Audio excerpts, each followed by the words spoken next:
Hey everybody, it's Jeff Tidwell here with another one of my tweet videos for you today.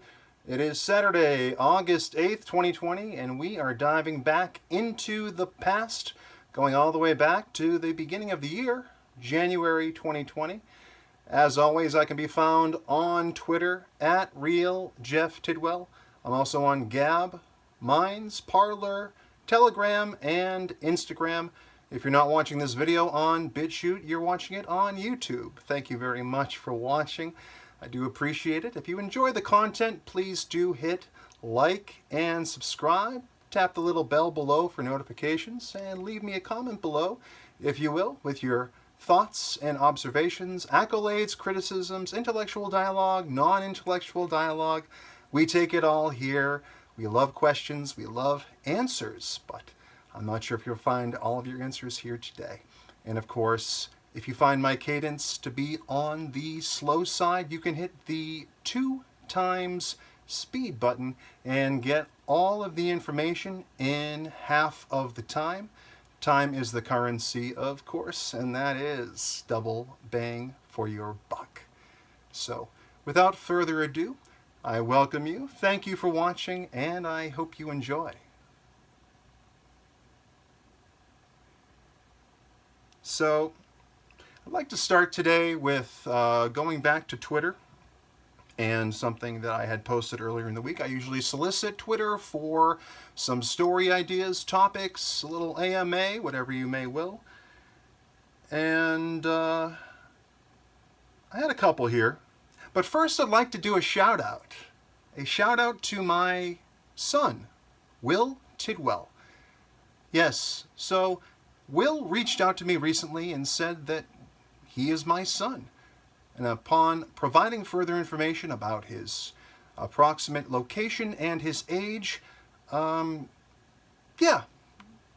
So, shout out to my son, Will Tidwell. Thank you so much for watching.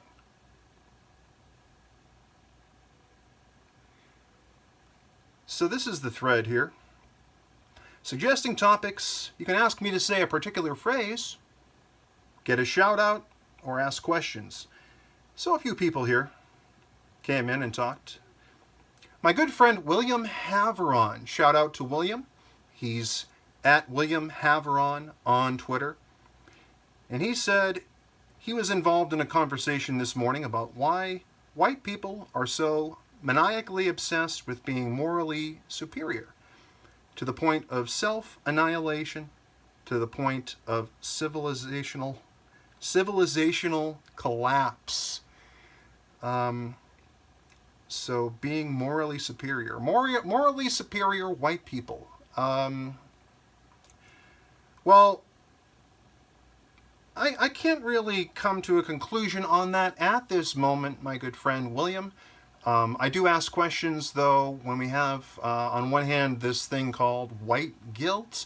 I ask, well, why aren't all of this group, in this case white people, doing the same sort of activity of guilt or moral superiority? I'm not sure quite why. There may be some very deep-seated reasons for why certain people, I'm not sure if they're called phenotypes, but you can correct me in the comments section below. Certain types of people, certain places where they came from, how values shift depending on your geological, geographical, and other details about your past and your lineage. So I don't know about singling out white people. I do know there is this white guilt thing, but not everybody has it, so I would certainly ask, why is that? Why don't certain people have the same guilt mechanism built into their personality and their value system and how they perceive themselves? Another friend here, Heinz von Pussy Dickin, says, I don't see you hanging out at a WeWork. What were you doing there in the first place? I think he was responding to William. So WeWork, all right. I don't know much about WeWork. My friend, the Von Wehunt Show, says, and a shout out to Von Wehunt, the Von Wehunt Show approves of this message. My friend Steve Etienne asks me, Ken or Ryu, referring to the 1992 arcade game Street Fighter II, and would I rather choose Ryu or Ken as a fighter because they are mirrored in their abilities and most of their moveset? And I said, M. Bison. M. Bison. Because I liked to be a little contrarian and weird. Overall, I think I choose Ken more often than Ryu or Ryu, however you prefer to pronounce it. I'm sure some people will correct me in the comments on that. And Steve says, interesting. So, didn't get too many responses to that thread, but I do appreciate each and every one. Unfortunately, my son, Will Tidwell, did not contribute or collaborate in this thread, but I know he's out there, and I'm sure he'll leave a comment below. So without any further ado, let's get into some tweets.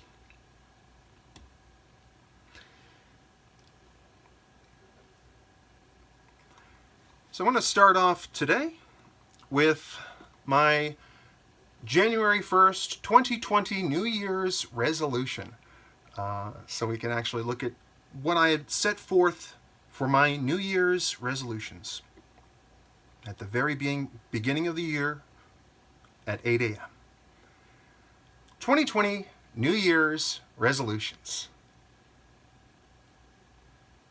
4K, 5K, 1080p with anti-aliasing, 720p at a rock-solid 60 frames per second, or 60 hertz. 640 by 480 via software rendering. 8K resolution for the new year. And finally, adaptive resolution, which I actually selected. I have a little pointer pointing to adaptive resolution. So, in general, knowing what we know now about 2020 and how it's gone, you see so many people talking about how they lost their job, or maybe they contracted the virus. Perhaps they're just viewing the news, seeing all the doom and despair, the chaos that's happening in certain parts of the world, certain parts of the country, in the case of the United States of America. But people are having all kinds of reactions. There seems to be another crazy story every day. There was the murder hornets. There's a lot of things that keep on popping up just for a day or two. But then you have things like COVID-19 that just isn't going away very fast. The president has said that it's disappearing, and I actually agree with that term. It is disappearing, but the problem with it is that it's not disappearing at any rate of speed. So when you say it's disappearing, while you might be technically true it's going to go away at some point, you do need to understand that there's a timetable for that, and we don't really have it. But in the case of this New Year resolution tweet, yes, I'm going through monitor or television resolutions. And the point being, so we have 4K, 5K. People that play video games or do a lot of CAD work or other things like that may be familiar with some of these terms. And of course, if you've ever seen the display tab, the properties in Windows or Linux or anything else, you'll know about this, Mac OS. And I think there's some throwbacks here because you have 640 by 480. I don't think any games today use 640 by 480, except for maybe sometimes on the Nintendo Switch and other portable systems. So I think our younger viewers might not understand what 640 by 480 is, but that was kind of the standard back in the 90s. One of the key, even lower than that really, 320 by 240. And then, of course, 8K. But adaptive is different because we didn't really have adaptive back in the 90s, the 2000s. Adaptive resolution. Well, what does that mean? Check out Digital Foundry for more information on the details, but I'm going to go over just a brief overview and we can talk about it. So adaptive technology is essentially a program, a back-end part of a software hardware, any kind of rendering engine, depending on how much is hardware, how much is software, any sort of rendering that takes into account a frame rate target. Okay, this isn't very philosophy, politics, maybe a little satire, but this is kind of what we do on this channel. We kind of jump from all these different topics that interest me, and hopefully some of them interest you too, and I hope you enjoy my ruminations. But adaptive resolution essentially says, okay, so if we want to render at a higher resolution like 4K, the performance is going to be terrible. The game is going to look like a slideshow. We're not going to be able to play it. The responsiveness of the controls will not be there. So what we're going to do is, instead of, we can always take the resolution all the way down to 1080p, hell, 640 by 480, whatever it might be, that will allow the game to run and perform at the correct level, a level that's acceptable to the consumer. We could do that, but adaptive gets the best of both worlds, because when it sees a high rendering load, which means lower frame rates, it lowers the resolution. So it adapts to the situation depending on what's on screen, what's being rendered at that time, either in hardware or in software. So this is a solution that has really revolutionized, in a way, the way that we do portable gaming, especially because the Switch, almost every single game on Nintendo Switch is a totally adaptive resolution. Very seldom do you see a game that's actually locked. They usually go, okay, well, we'll have it up high when there's not much on screen, and we'll turn it down when the action heats up. And the interesting part is, okay, we've talked about gaming for about 5 minutes, and hardware and software, but we haven't talked about the actual New Year's resolution. And I think when we see what's happening in the world today, how many variables, how many factors are bouncing around, it's important to be adaptive and to be ready for any change that may come. We learned that back in March and April as the lockdowns continued and people lost their jobs. People were asked to do things outside of their comfort zone. Some people didn't want to wear the mask. Some people didn't want to social distance. They said, why can't we party? Why can't we have a good time? And the fact is, sometimes for a little while, you have to set aside your freedom and do it for the greater good. But that is a very important question. How much freedom are we willing to give up for security and safety? And I think that, and some people have drifted very far into the, we prefer the lockdown, we prefer safety. And I say, hey, you can stay inside all you want. I'm not sure if it helps. There's been conflicting figures about herd immunity. But I'm not a subject matter expert on COVID-19 or epidemiology, so certainly seek subject matter experts and more information. But there's certainly pros and cons to staying open, staying closed, and opening the schools, not opening the schools, opening business, not opening business, starting a business. I mean, I've heard all kinds of stories about businesses closing down in my town. We actually just had a famous breakfast spot closed down, which was kind of sad, but the business just isn't there during the COVID crisis. I would say that I am on Team Open. I think that we look at people like Joe Biden, you look at all these people, it's not so much about having the right position. Like, we need to open up. We need to have our schools open. That much is clear. But it's a matter of timing, it's a matter of safety, it's a matter of it's not that isn't like a controversial idea, open the schools. I know that it seems that way because in politics everything gets absolute this, absolute that. People start thinking in absolutes, and I say that's a fool's errand. But talking in absolutes is a different story because we're trying to actually have content. But people have it's not, these aren't controversial positions. It's just a matter of kind of, in politics especially, who gets to it first and who does it better, who has a better approach or application for what we're trying to accomplish. So we need to be adaptive, right? We need to make this is a very prescient, I guess, resolution, because normally we would have thought, oh, it's just another year. We'll have a crazy election season. We'll have all this stuff going on, Trump, Biden, all this stuff. At the time, we didn't know it was Biden. But now we've seen that this year has brought us so many questions and so few answers. The trust in the experts has gone down. So much has happened that it's hard to navigate, and I find that we do lean on crutches. We do lean on existing beliefs. We lean on confirmation bias. We lean on what's comfortable, both physically and mentally. Some would say cognitively, however it may be, psychologically. We all have found a way to cope, really, with the COVID crisis in different ways. My lifestyle hasn't changed too much personally. I've had work from home, which is fine.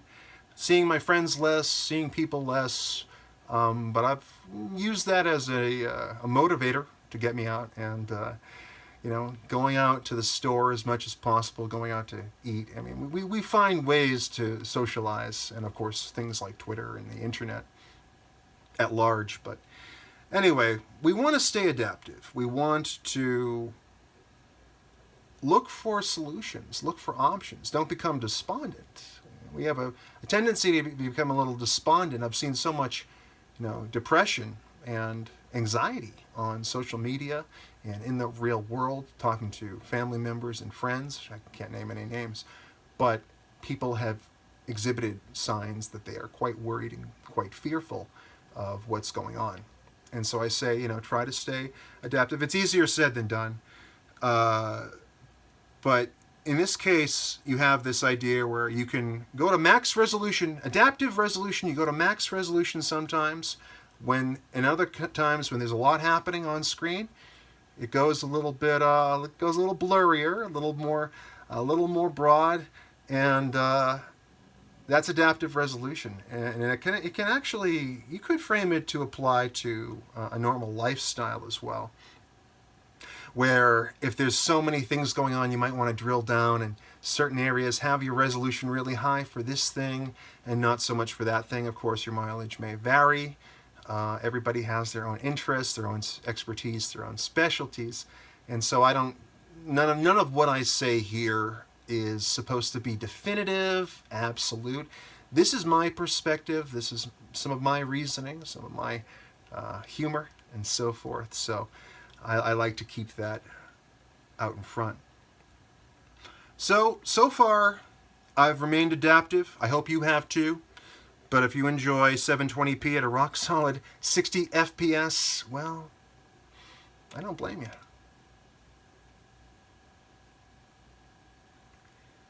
Okay. Onward and upward.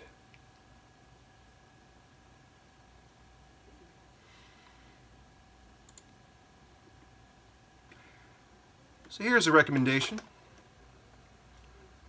Back up your Twitter data monthly. Not only will it save all of the beautiful, tactful, and substantive things you said in the content you shared, but it preserves all of your chats. If you set up a chat with yourself and drop images in there, that's an instant meme repository. So, yeah, I do abide by this recommendation. I practice what I preach. I practice what I preach. And I back up my Twitter data monthly because we're seeing a lot of, especially when this time we have this thing, cancel culture, depending on what industry you're in or what your political beliefs are or whatever. There's a lot of reasons why your values might not make you susceptible or worried about cancel culture, but it is a thing where we're going back to old tweets and we're, using them as the impetus to fire somebody or take action on somebody for something they said, potentially in jest, potentially when they're high or drunk or emotional. Really, it's mostly emotional reasons that you might make a tweet you want to delete, because we don't really act, rationally. We rationalize later. We act irrationally. We act on impulse. We act on what we feel is right at the time. And then we go back and we rationalize. Oh, here's why I did it. Sometimes we can and sometimes we can't. Sometimes we're right, sometimes we're wrong. Nothing is necessarily absolute when it comes to these mechanisms, but we certainly do make mistakes. And sometimes you're able to spin it and sometimes you're not. I think we should accept our mistakes, really, and look for feedback. That's why I say if you ever see something in one of my videos that makes you go, whoa, Jeff Tidwell is a little wacky. Hey, I'm a little wacky, but try to mix in my truth. I know we have this thing about postmodernism. Postmodernism is getting dragged lately, and for good reason. Because postmodernism, we had the 2 + 2 is 5 talk, and if you break it down, if you break down their arguments and things, you go, yeah, I see what you're saying. Okay, all right. But we have to have Platonic ideals. When we talk about 2, we're not talking about 2.24. We're talking about 2 + 2 is 4. And then you can go, well, hey, if I have 2.5 of something and they have 2.5 of something, we put it together, that's 5. 2 + 2 is 5. And I say that's not math. That is good, though, because it shows a sense of positivity. It means that, hey, maybe if I have a couple things, but I have something that's incomplete, maybe if you take your incomplete thing and put it with my incomplete thing, it's like making a baby. It's like making a baby and you go, hey, we got something new. We have hope. We can work together. We can collaborate. We can build something. We can do something. It's art. It's art and science mixed into one. We're collaborating. We're building a new reality where we're together.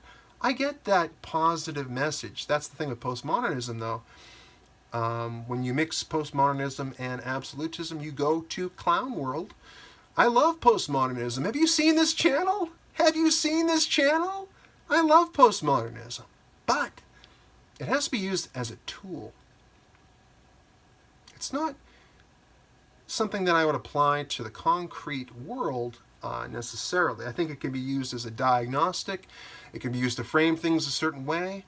Certain analogies work well, and in fact, it's a great diagnostic for overviewing the world and saying, well, hey, maybe we've labeled this partition here this, and how it interacts with this other one over here. It seems fairly predictable. But when you start to get into it, well, let's organize society around these assumptions we've made to build this model, this postmodern model, whatever you're looking at. That's where you start to get into trouble. But this is all an aside to backing up your data, because you can be deleted. And frankly, I wouldn't be able to do these videos without the backing up of the data, because I'm reading them off of my archive. And the meme repository, the instant meme repository, this feature is pretty cool because anything you have, you find online, a link, picture, anything, a screenshot, an argument, anything you have, put in your own little tweet thread, your own little, chat to yourself. And that means you can kind of collect information. But it will save all the beautiful, tactful, and substantive things you said in the content you shared. But it preserves all of your chats. And I just think it's a good idea, partially for security purposes, to make sure that you're able to see the full context in case things get deleted and you want to know why. You can always go, well, hey, where did that tweet go? It's in the archive. So it gives you a little bit more perspective on what's going on with Twitter. But yeah, that's all I had on that one.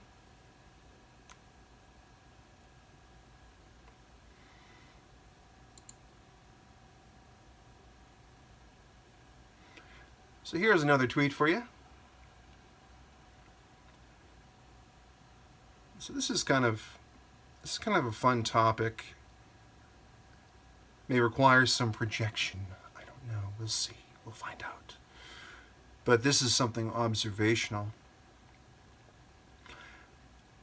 Number 1, a leftist artist makes a character that embodies a number of critiques they have about right-wingers. So leftist makes art embodying critiques of right-wingers. Number 2, people like this character in general, but some right-leaning people have a bit of a softer spot for them. 3, leftists say something to the effect of, "You missed the irony. You missed the irony."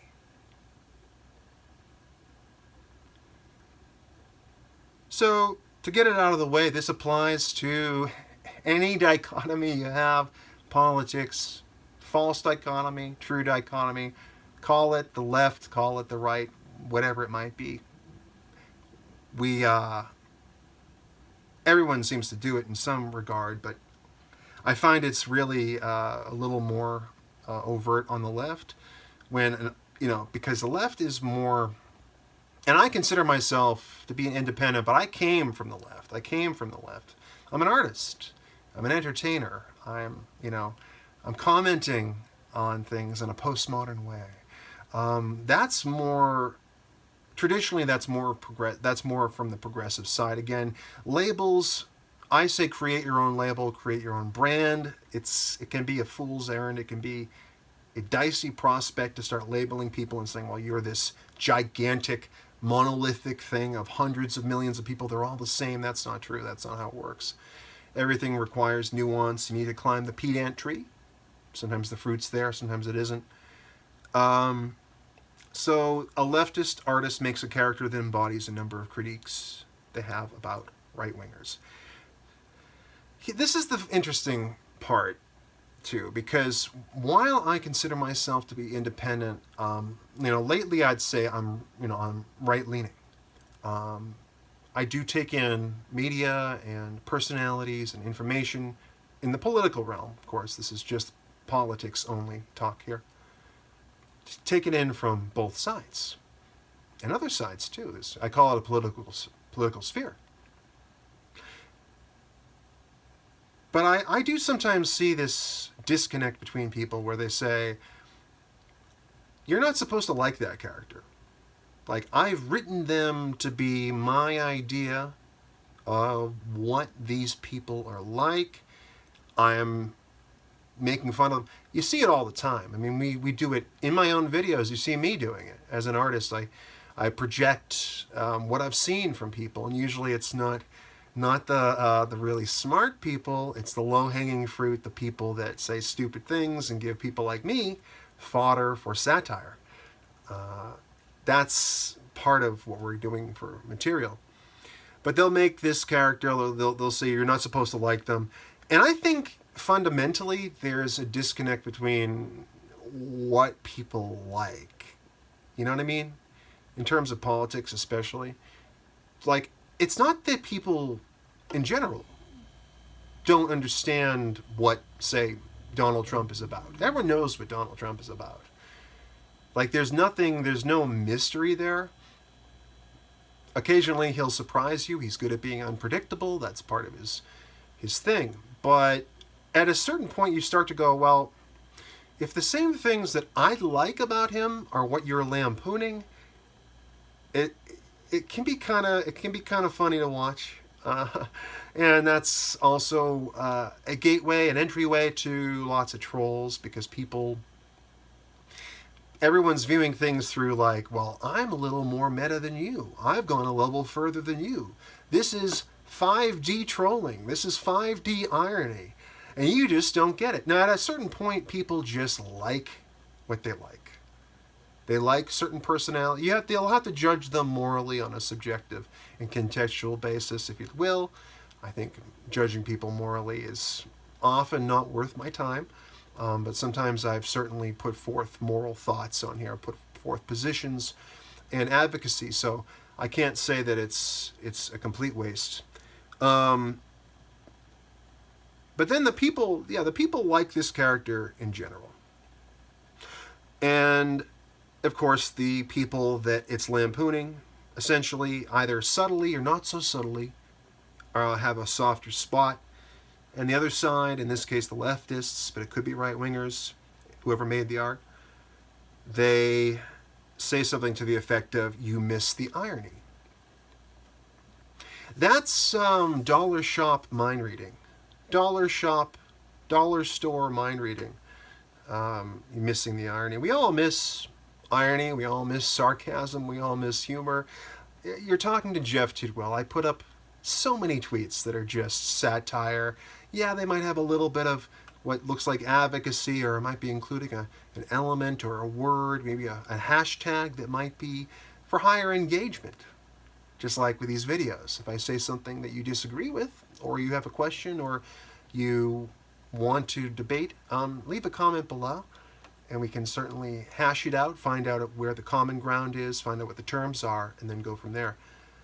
But you will find people saying, oh, you missed it, you missed this, you missed that. We all miss things. But sometimes it's not so much they missed it, they just go, oh, that's an archetype that I associate with. That's an idea that I associate with. And it's actually genuine. And that just goes to show you that people are different. We got 7 billion people on this earth. So many different types of ideologies, personalities, belief systems, confirmation of certain things, all this stuff, bias. We all have our own. So it's really, really hard to say you missed the irony. What if you got the irony and you still liked it, or you're liking it for some other reason? There's a lot of ways that can go. But I think it's funny. On the other hand, you have people like, I had an old coworker. His name was Matt. Now Matt's moved on. He'll never watch this video. And Matt thought that when Roger Waters was saying fascistic and, dare I say, bigoted things during the course of Pink Floyd's The Wall album, Matt kind of insisted that that's the point of it. He is being fascistic. It's like almost like maybe a guilty pleasure. I'll give him a benefit. But he seemed to revel in that that sort of, we can call it non-politically correct, but I'd go as far as to call it hateful character that Roger was playing. So sometimes we do have as human beings an issue with drawing a line between what is meant as a character thing, what's in character, especially when you're viewing artists, musicians, actors, and so forth. What's in character and what do they really think? What do they really believe? How much is a show? How much is for posturing? How much is for persuasion? And so forth. But he actually believed, I believe, I can't mind read him, but he seemed to be pretty into this idea that, get the Jews against the wall. I'm probably going to get demonetized for that if there was ever any monetization. Get the Jews against the wall, get their backs to the wall. He was like, that's actually cool, man. And I'm like, he's playing a character that's a complete psychopath, that's lost everything, lost his mind, shaved his eyebrows off. You watch the movie, it's a great movie. Pink Floyd's The Wall, check it out. I'm like, okay. Yeah, Matt. Sure, Matt. At a certain point, you just have to let people have their preferences and not try to judge them or direct them away from it. Sometimes it actually adds humor to your life to let people continue doing the stupid thing that you believe they're doing. Onward to the next tweet.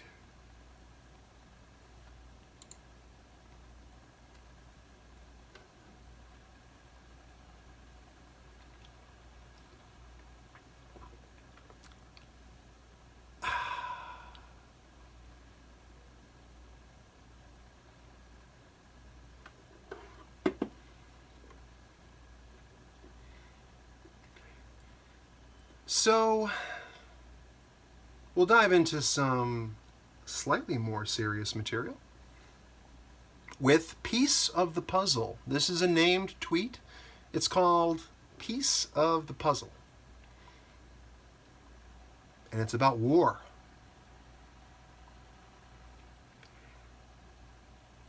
War is a puzzle box to be solved. There are levers, buttons, things to push and pull. We can shake the box. It'd be easier if we could just pull and pull. But that won't solve the puzzle. So we push here, we pull there, we press a few buttons, and before long, ...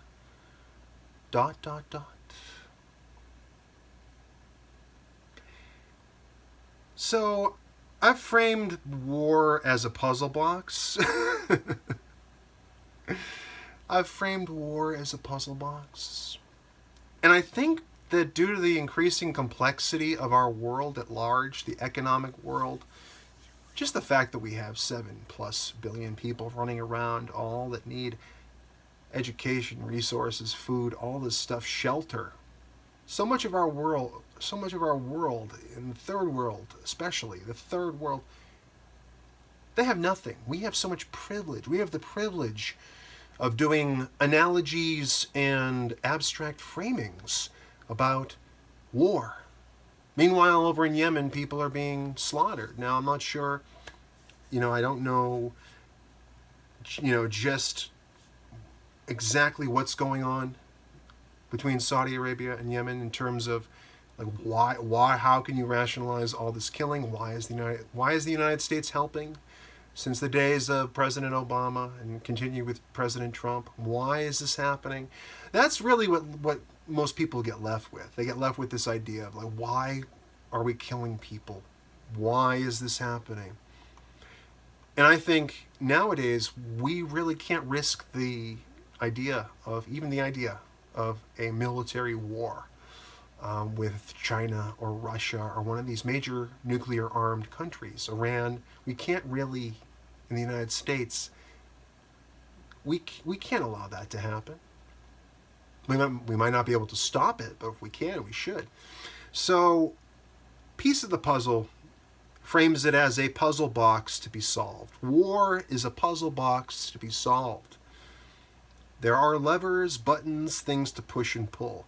So what we've seen, and I believe, I hope, I really hope, I believe in hope, I have faith. Oh God, please save us, God. I have faith that we can find non-military solutions. We've already started with things like sanctions, economic sanctions, and limiting travel, things like that. These little soft things. It's not directly bombing somebody, nuking somebody, killing somebody. But in the long run, of course, if you put enough economic sanctions onto a country or a place, person, anything that affects their economy, yeah, people are going to die. But they die sort of passively. And in this sense, it's kind of a win-win to go with a non-military war because for whatever reason, I don't think anybody really wants to kill people. I don't think the leaders are like, look, let's go out and let's kill people. But that is what happens. And so I think I don't want there to be war. I'm not a neocon that I think we can find other ways to make money. I don't think there needs to be any sort of war in the long run, but at the same time, it's kind of the nature of the beast. It's the nature of humanity. We have our disputes. We have our egos. We want power. We want dominance. Like look at what China's doing. And we have U.S. exceptionalism, of course. We have all these different things, all these different aspects to why we're the best. America number one, nationalism. And I don't solve it with absolutes. I don't go, well, we absolutely do this or absolutely do that. I do err on the side of nationalism. So, levers, buttons, things to push and pull. You can make a deal. You don't have to attack. Attacking, to me, is in response to an attack. And that's only if the conflict can be resolved almost immediately. I don't believe in these endless wars. We have to get out of Afghanistan, get out of Iraq. It's not happening soon, folks, but I want it. You have to get out of other countries. Stop fighting these wars for people that frankly don't even necessarily want us to be there. I'm sure the progressives watching this channel, all three of you, hopefully more, but we'll start with three, work our way up, can agree we really don't want to be locked into what Tulsi Gabbard calls the counterinsurgency wars and the endless interventionist conflict. We can shake the box. This is a Scott Adams linguistic footprint. Talks about shaking the box. I think I've seen Kanye use that one too.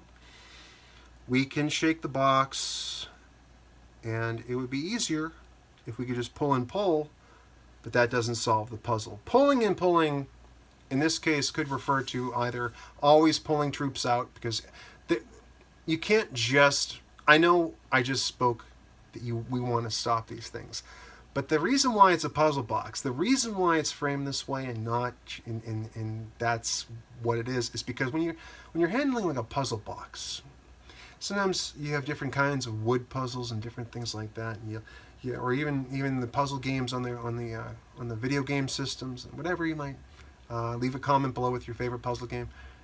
You'll be pulling things out and moving things, turning things.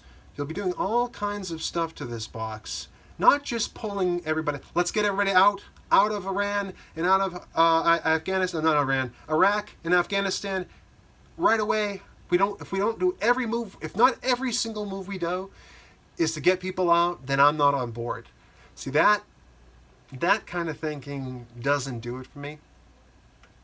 So it'd be easier if we could think that way, but it doesn't solve the puzzle. So ultimately, we have to take an adaptive, like I said about my resolution earlier, an adaptive approach.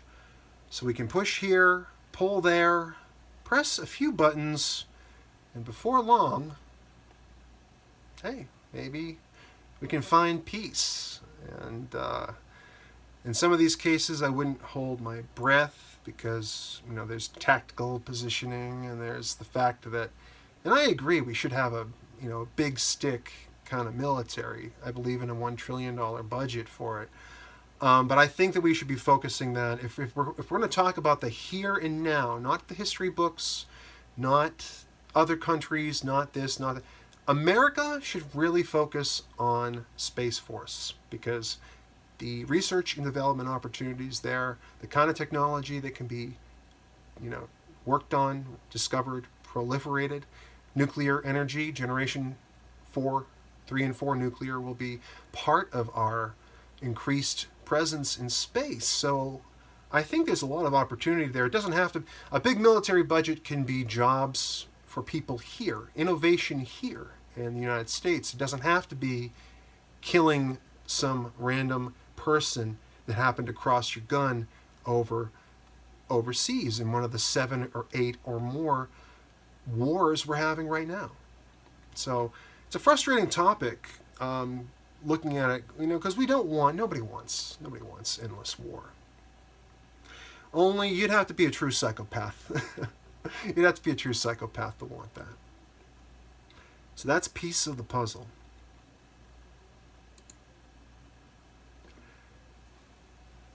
So here's a pro tip. Don't use words or ideas to refute arguments. Don't use words or ideas to refute arguments. Win arguments by referencing the appearance of the other debaters. Talk about the clothing they're wearing, their skin tone, their haircut, how energetic or tired they look, their facial expressions, and so forth. Hashtag winning. Hashtag winning.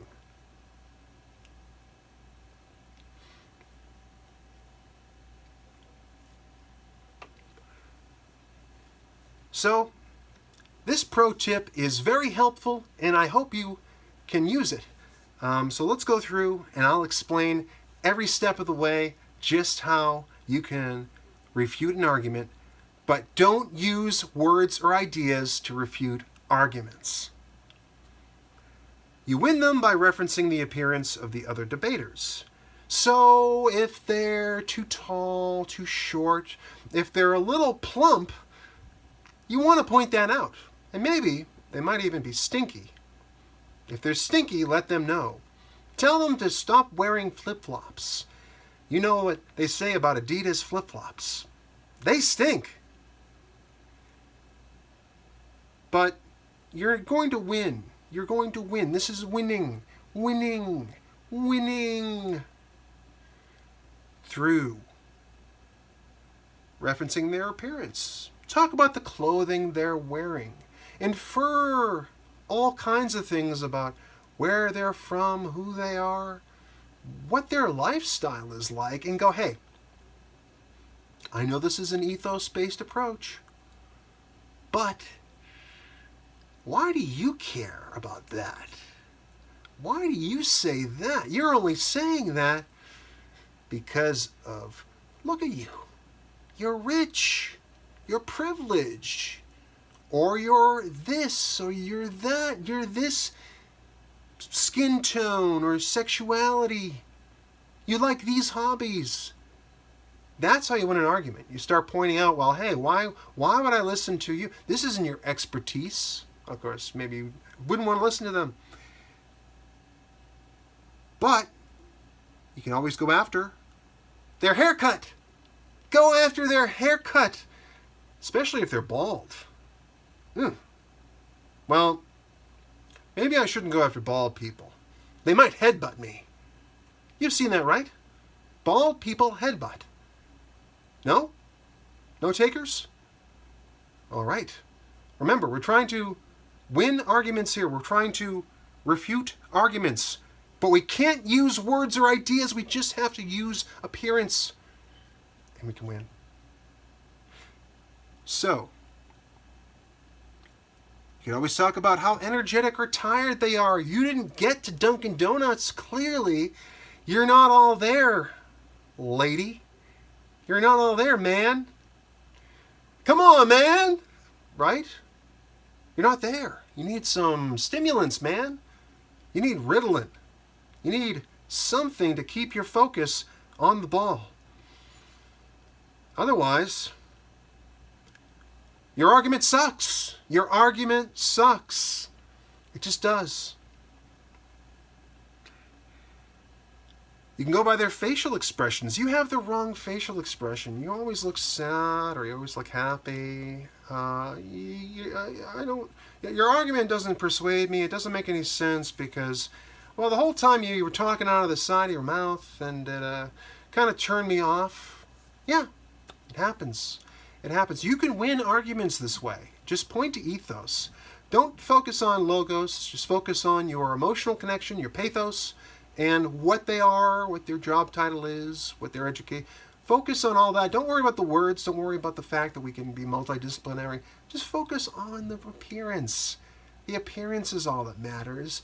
And that way, everybody comes out on top.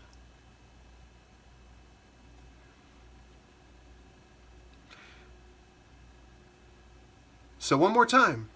Pro tip. Don't use words or ideas to refute arguments. Win arguments by referencing the appearance of the other debaters. Talk about the clothing they're wearing, their skin tone, their haircut, how energetic or tired they look, their facial expressions, and so forth. Hashtag winning. Hashtag winning.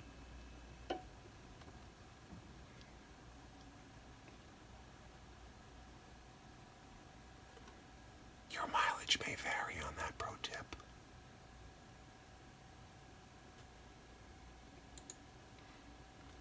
Onward and upward.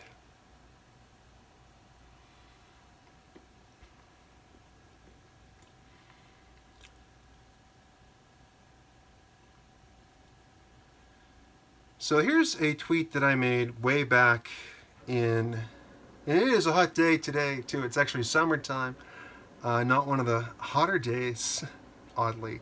But back in January, I said this.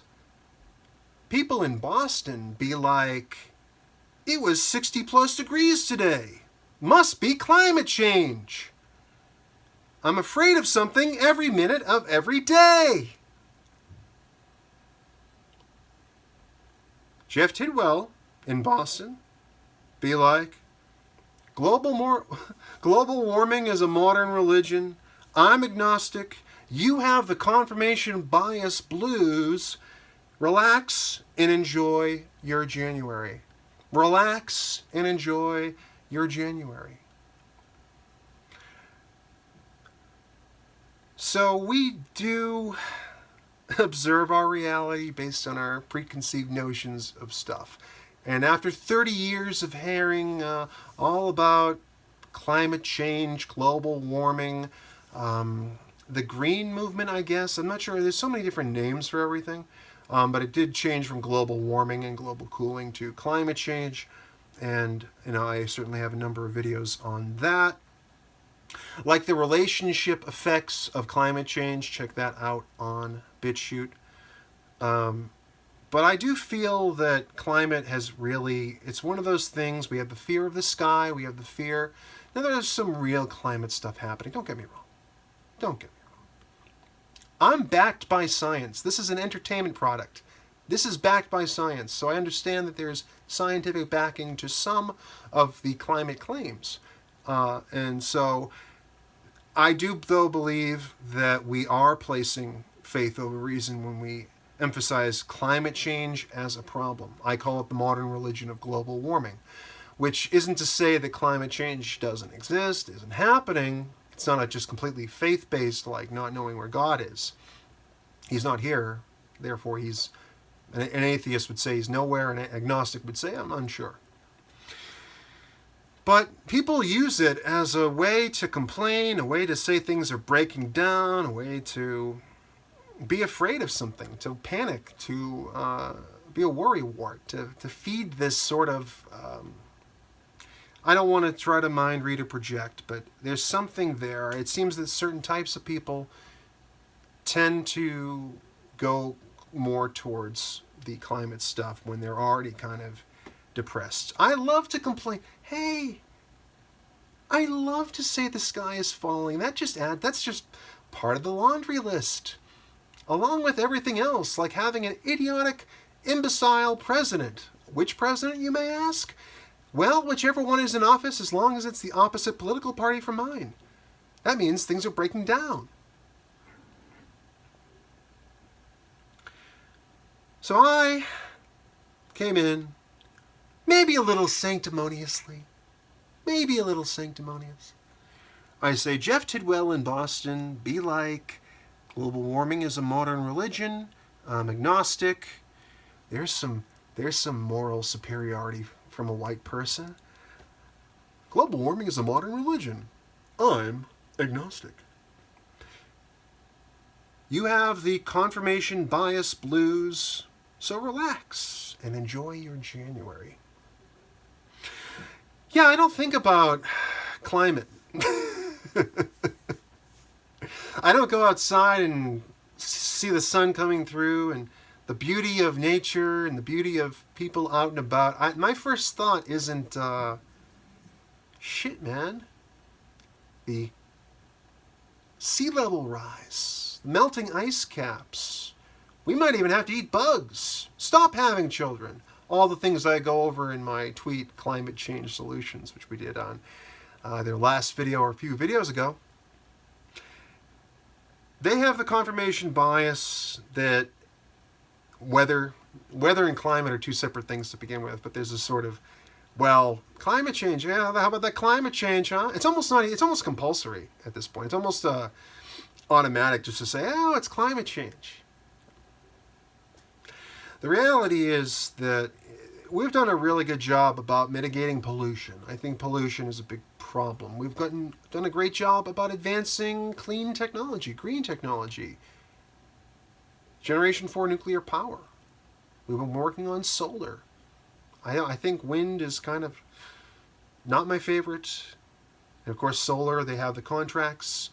When you sign up for a solar contract, it's backed by oil. If the solar fails, you go to oil, and it's not necessarily the most environmental solution.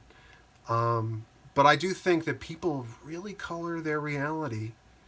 And again, I can't project, I can't mind read, I can't have third-person effect. I actually don't care for that very much, where you kind of assume what people know. I don't necessarily know or don't know anything about this, but basically that it must be climate change. There must be something that fits the narrative that they've built for themselves.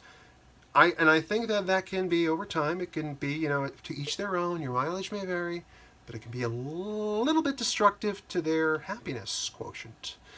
They're assuming something's happening that they can't control. I talk about casual fatalism, understanding what you can't control and dealing, adapting with the things and changing things that you can, but adapting to what you can't control.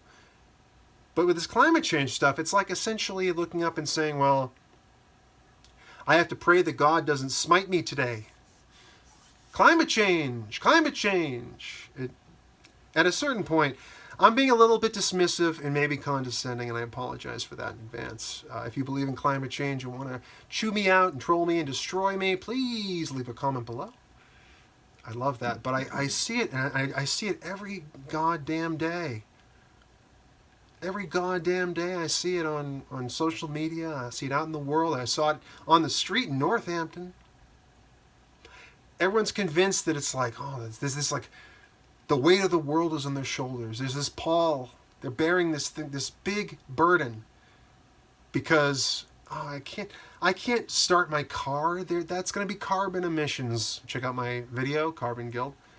And at a certain point, I just, I hate to rant. I hate to just go off like this, but it's so, it makes me feel bad for the people, and I don't want to pity anybody. I really don't.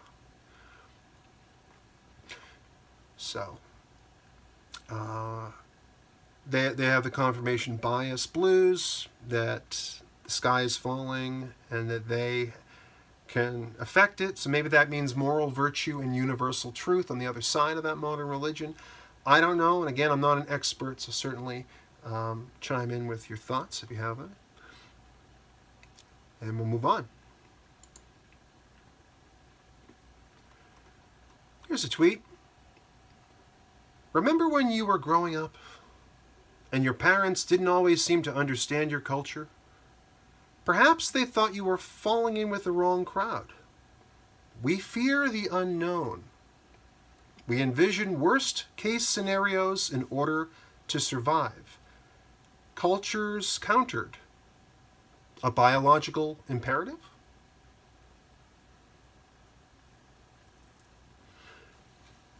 So,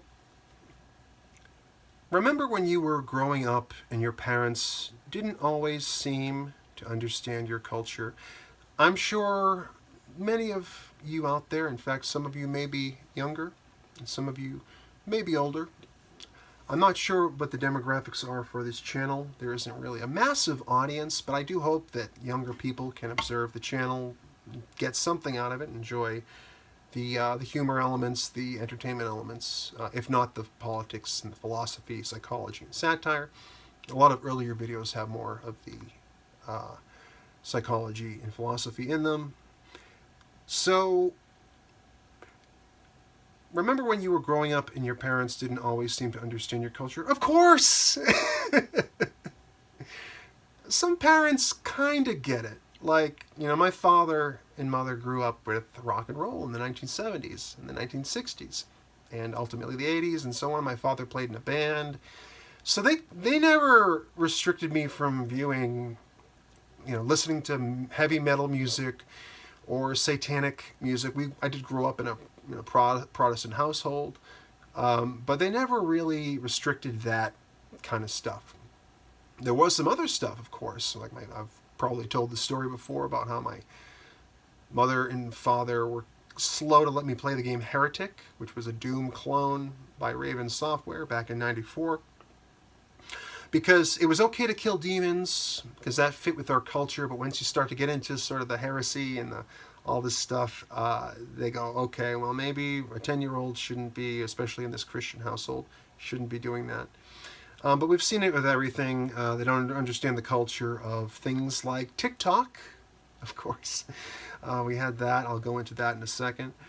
The culture of the internet, the culture of gaming, the culture of rave culture, and anime fanboy and fangirl culture, and all this stuff. There's all these things your parents just look at and go,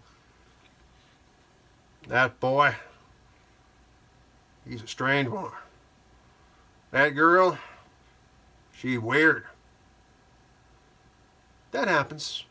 I think that the parents, the millennial parents, the parents that kind of grew up in the 80s and 90s and actually experienced the birth of the internet and all these things, I think that we have a different perspective on it. I think like some of this might be antiquated, may be more for a 36-year-old talking about parents, because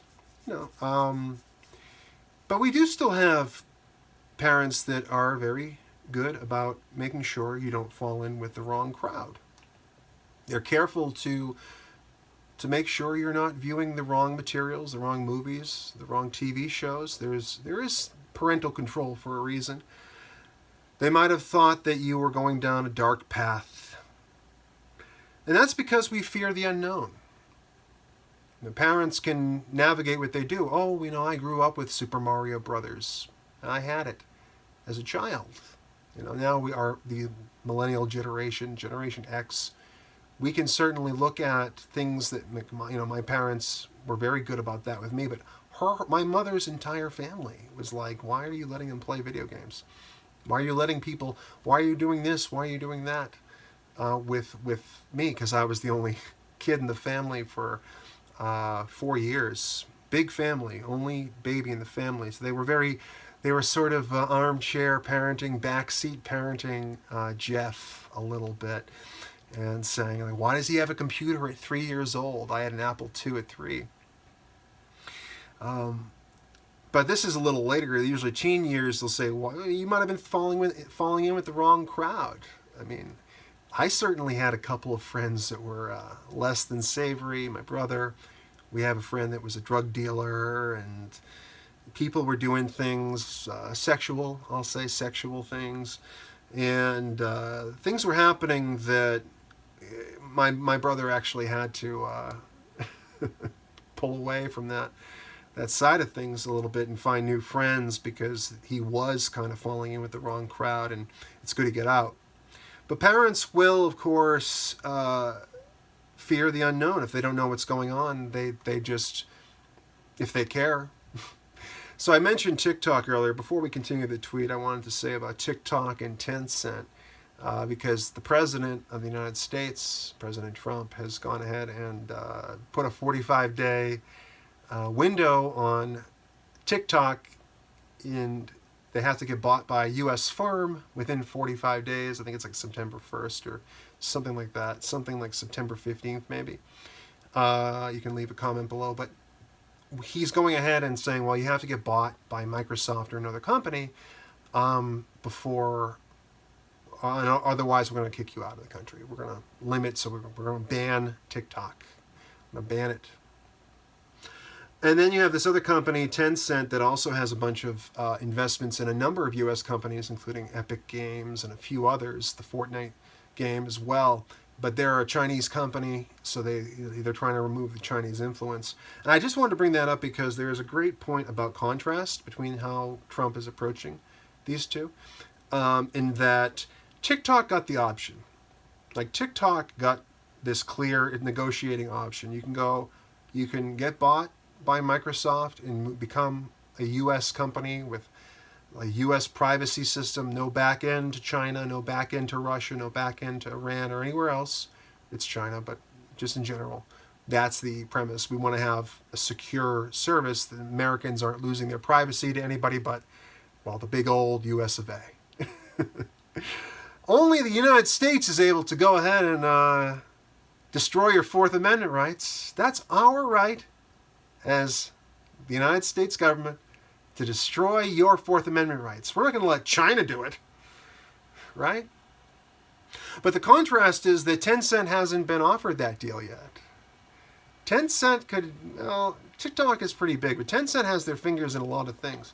They could sell a 10% stake here, or 10% stake there, 25% there, and be clear. But they're not being offered this deal to say, well, if you sell your things here, if you sell your things, you won't get banned. If you sell your stake in our U.S. Company, you're not going to get banned.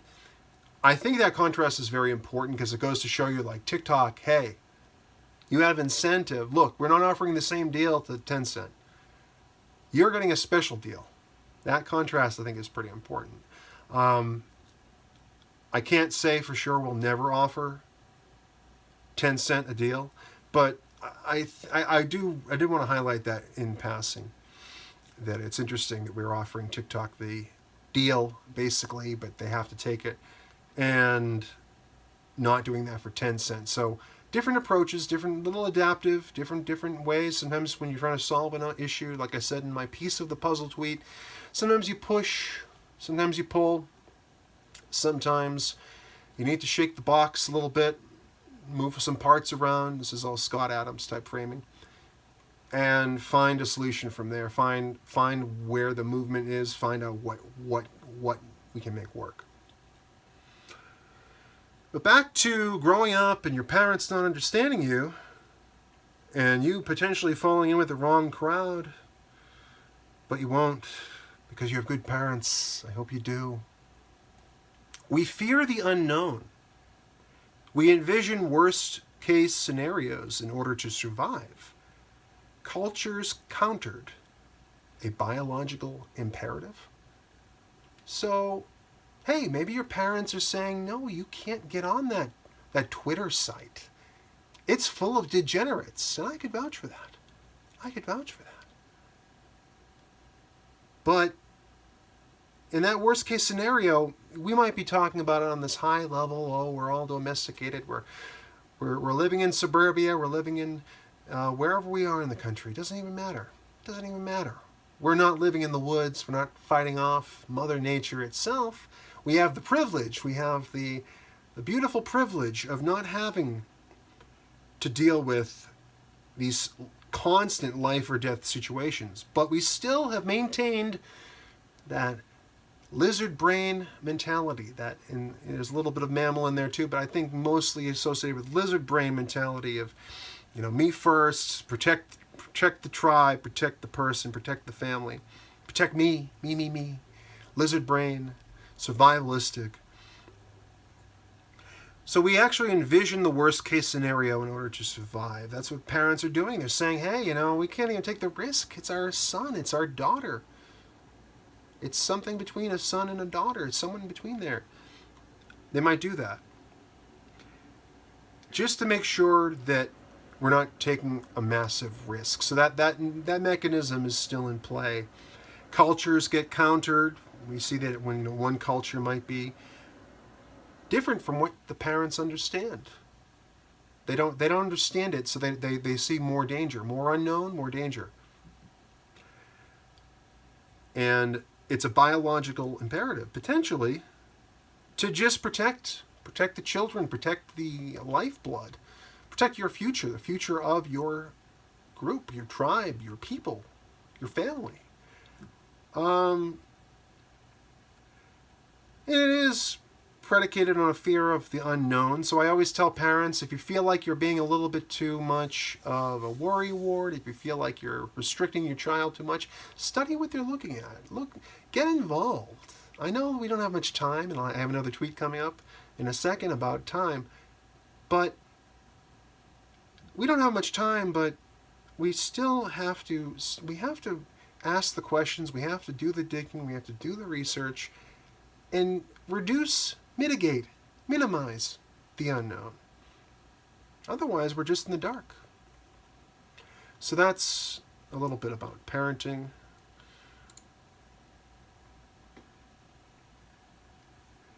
Okay.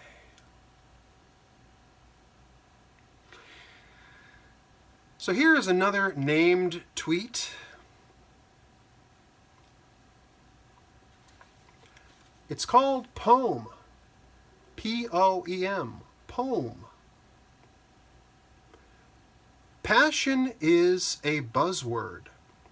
One of the key goals in the service industry is to close gaps in communication and access, within reason, for a balance. Everyone has empathy, but we love differently, with many valid approaches. More approaches, more considerations. Be considerate. Be considerate.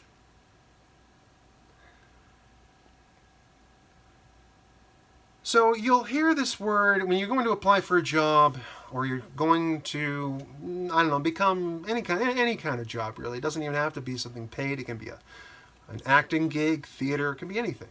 It can be anything. But usually they'll when you're trying to apply for a job, they'll say, well, what's your, like, do you have the passion for it? Is this your passion? I have passion. I have passion. And I say passion is a buzzword because it's not really strictly defined, but also that we, continues here, one of the key goals in the service industry is to close gaps in communication and access within reason for a balance. So passion, you can say someone's passionate, but there isn't really any substance there. You can be dedicated, okay, dedicated, passion. I have passion for this. We all have empathy. We love differently. We all have a different form of passion. We all have a different way of being passionate. Sometimes you might see somebody and you might go, well, I don't think you're being passionate enough. I don't think you're passionate. And that person might not be showing overtly how much passion they have for something. There's many valid approaches. More approaches, more considerations. Be considerate. One of the reasons it's called poem is each sentence starts with P-O-E-M.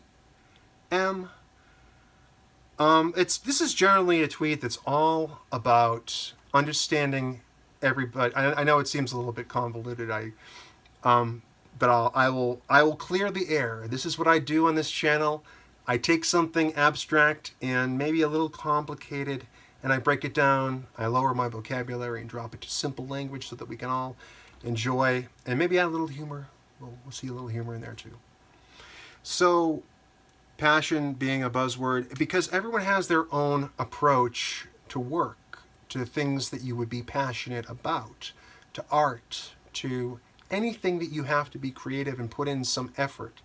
Everyone has their own viewpoint on what that means, on what the levels are, what the balance is, how much you need, how much passion does somebody need to be invested, to be involved at a sufficient level. So I feel when I hear someone's got passion, it just doesn't mean anything. It's a buzzword because it doesn't mean anything. If you put in the time and you have a good skill stack, a good amount of things you can provide to the job, to the situation, to whatever you're putting your time and energy into, yeah, sure, you can call it passion.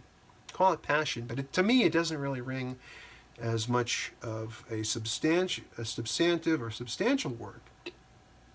Now, this goes into the talk of service industry. So the service industry is so broad. On this channel, we sometimes get so broad that you really have to. You can actually, the idea, let me explain this. The idea when I go really broad is that you can plug in your situation. You use your imagination, plug it into my broad frame, and either the frame fits and you agree, or it doesn't, and you'll disagree and not get anything out of it. You won't find any utility with it. So service industry is so broad, and that's intentional. So one of the key goals in the service, any service, food service, customer service, technological services, any industry that involves service, is to close the gaps in communication and access within reason for a balance. So you want to make sure your customers and you are on the same page. You don't want there to be any, they say that some people are really passionate about their customer base. And the fact is, sometimes you're so good that at getting ahead of problems. I'm not sure if this is something that the IT people can attest to, but certainly you're so good at getting ahead of problems that you almost don't even have to appear passionate. You just sort of set it and forget it on something. So again, passion, amorphous. Sometimes people put in all the time at the beginning of a workday and then don't do much for the rest of it, but the work gets done anyway. Are they passionate? Only half the time, but the same amount of work got done. I mean, It's bordering on nonsense because of this being such a buzzword, but I just want to make it clear that everyone's different. Like everybody has their own filter, their own way of their own form of passion. So when you say, well, you don't seem passionate, sometimes being dispassionate is the way to go. You know what I mean? Sometimes being dispassionate is the more apt solution. So we all have empathy, but we love differently. We all have empathy, but we love differently. Sometimes love comes in the form of kind of hate, of resistance. Some people, we are fed more by negative energy than positive. Often a balanced mix will work, but in general, the language of love differs, and passion either in a romantic context or a service industry context, the language of love differs, the language of passion differs. So it renders it a bit of a buzzword, in my opinion, with many valid approaches. We all love differently with many valid approaches. Love, and here's another thing. Love in this case, and this is how broad this gets, we can talk about romantic love. We can also just talk about the love of the product, the love of the job, the love of the vocation, and how much energy we want to put into it. How much do we want to bring our game? And some people will bring all their game, but due to the style or approach that they're using, it'll seem that they're not bringing any of it. It's just a weird world, isn't it? You'll see that out there. People have their own style of love. Love being positivity in this context, in this weird frame. Love is positivity. Love is productivity. Love is creation, not destruction. But all artists know, all good artists know, you have to destroy to create. And, oh, is that correct? Destroy to create? To have art, you have to create and destroy. That's more accurate. So, more approaches, more considerations, and finally, this sort of cute, be considerate. So, a little thought on there. Passion is a buzzword. It doesn't mean anything. I think we want it to mean something. I think we always, everyone has their own filter and way of, finding meaning in a word and what that word means to them. So I'm going to go ahead and, right after doing a tweet where I called a real word a buzzword, I'm going to go ahead and do a name tweet. It's called time watching. And this is a concept, me framing something, me naming something, labeling something that we all understand. But this kind of just brings it into starker contrast, kind of really allows us to look, to disambiguate, to separate and isolate what this is versus what everything else is.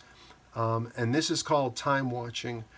And I've called this time watch. You might have heard that term in some of my past videos. You might have seen it on Twitter. I haven't really heavily utilized this frame on things, but it's a good tweet, so we're going to go through that right now. Time watching.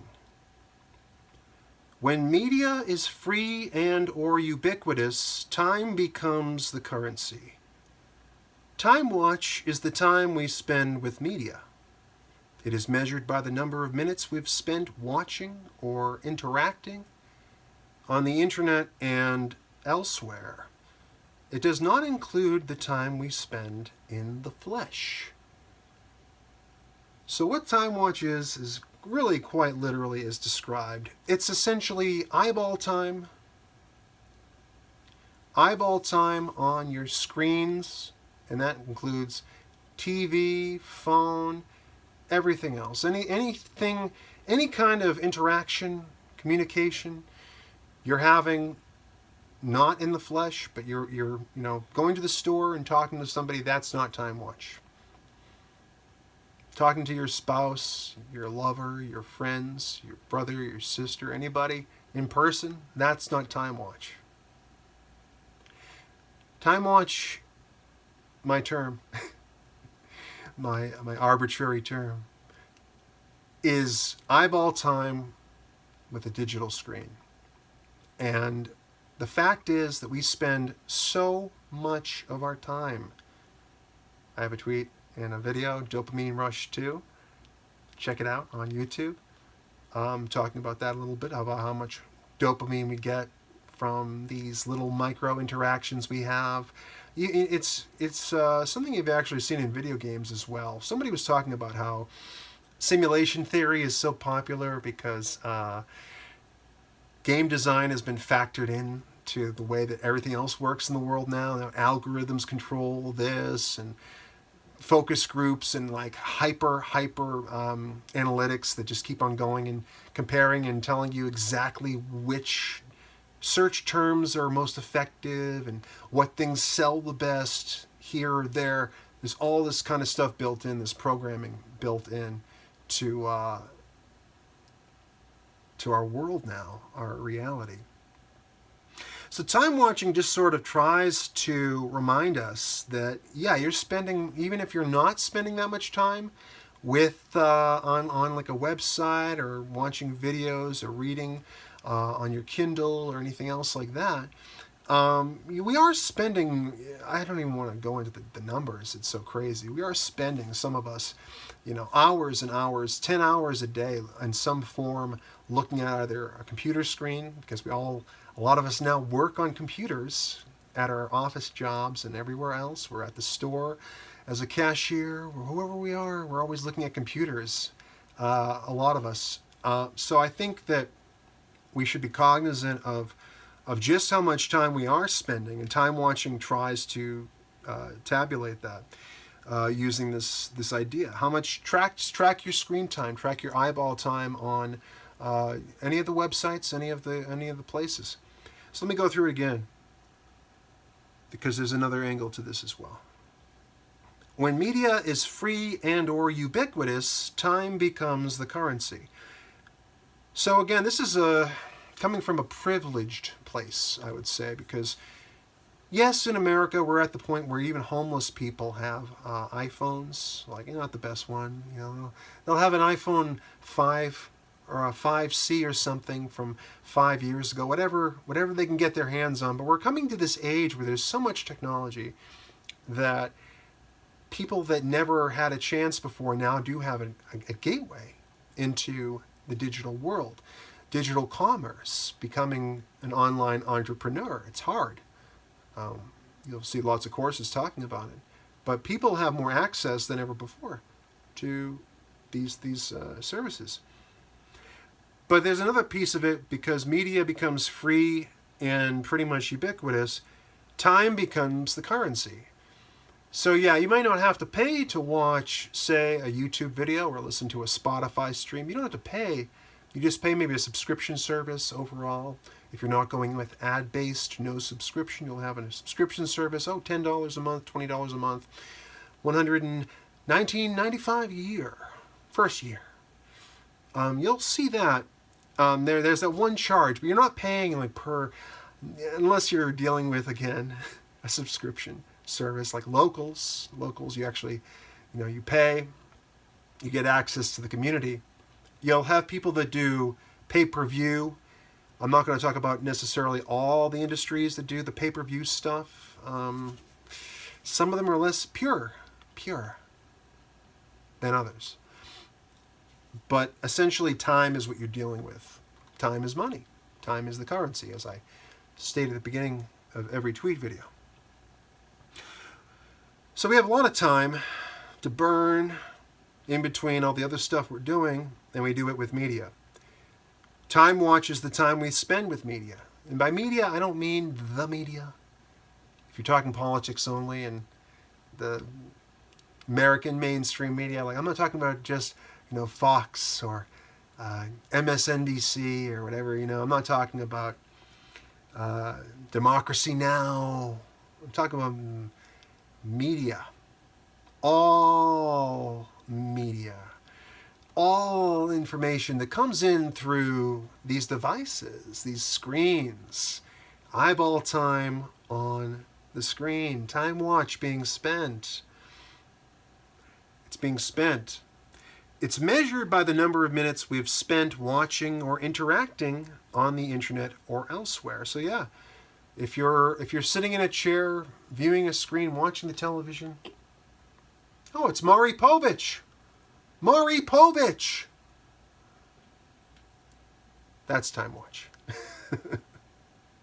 Anytime with media, anything like that. Not anytime we're not just taking in other people in person. We're not going outside and observing nature, enjoying the fresh breeze. That's time watch. And then we might actually spend little bits of time watch on our phones. We'll pick up our phone.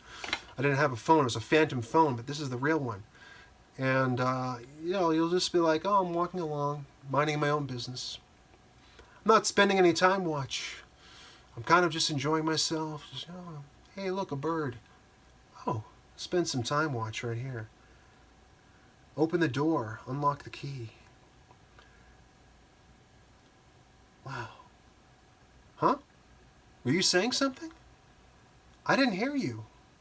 I was looking at my phone. Just really bright.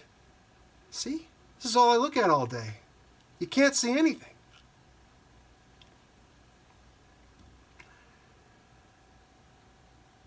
So, this is just something to help remind us, frankly, remind us of how much time we're spending in front of a screen. I'm doing it right now, and I barely even noticed. So, certainly something to think about. Time watch, the time we spend with media, the time we spend with our screens, and that includes in the company of others. All right. 2 more tweets for you today.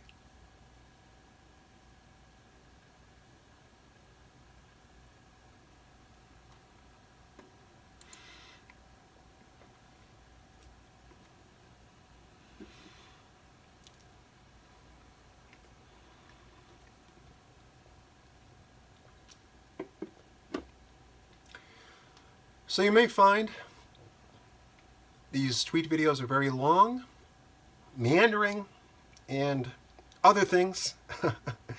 I find different people have different responses to them, but I want to just, while we're getting up to our last 2 tweets for today, I do want to just remind everybody that these are sort of a behind-the-scenes view of what's going on in terms of my videos. So with these broad tweet videos, you get warts and all.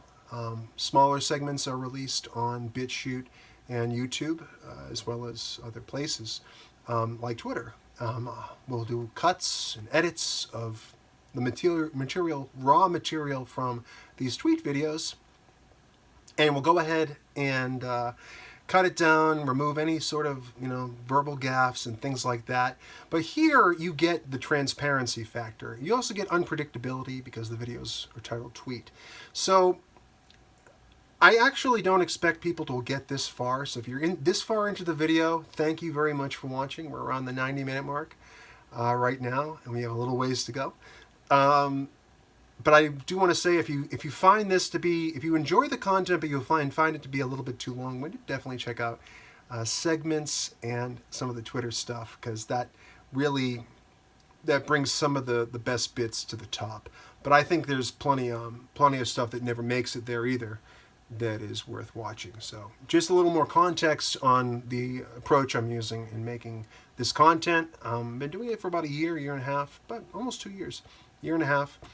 And that is one constant that I've kept. Just trying to make sure that I might occasionally make a contradiction or say the wrong thing, and I'd like to, I'd like feedback, of course, as much as possible. But there are some parts of the presentation here on the tweet video that I would say reduce accessibility, but up transparency, and sort of create just this big long window of time for you and I to spend together, and for you to, listen and maybe respond, in fact, to what I'm saying. Some of what I say is intentionally provocative, intentionally trolling. Some of it's pure satire. That video earlier, that segment earlier about pro tips for winning debates. Don't refute arguments. I mean, clearly that's satire. And one of the contestable things about how well I'm doing this is that I leave too much up to you guys out there, guys and gals. I leave a little bit too much out there, and it creates this sense that maybe there's no substance or something. But a lot of it's intentional. And I'm also going off the top of my head, so if I don't have the knowledge, something broad just to get through it, it's almost like watching a how-to video on making videos. Think about it. But with that, we're going to get into our second last tweet here. And this goes back to something that some people might take issue with this, because I believe a lot of people are against this. But I'm going to go play devil's advocate, I guess. Either devil's advocate or God's advocate, it doesn't matter. I guess it doesn't matter exactly, because whoever's watching will come to their own conclusions about what I mean and what I'm saying. So this was directed partially at Conor McGregor, but I included Spreadsheeticus and my friend X808. So I was having a chat with my friend Spreadsheeticus. Excuse me. And I said, incentivize the... I sound like Joe Biden. Come on, man! You know what I'm talking about, man! Incentivize the society you want. 5 words. Incentivize the society you want. Spreadsheeticus, being great at concision and being insightful, came up with this 5-word little bit. He says, yep, cultivate a culture of optimism. Pretty strong. So I say, incentivize the society you want, or culture, economy, and I say, same page, brother. Same page, brother. Build, don't destroy. Deregulate, don't choke business. Billionaires employ thousandaires. I call this B-E-T, bet. Hashtag bet.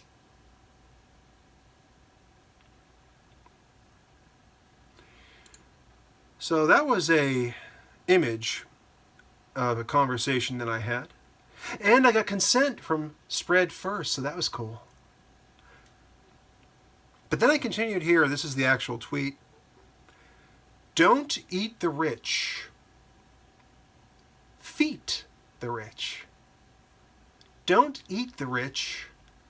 Feed the rich. Stand on the shoulders of giants. It is buying the future in bulk. Bet. Hashtag BET. Bet.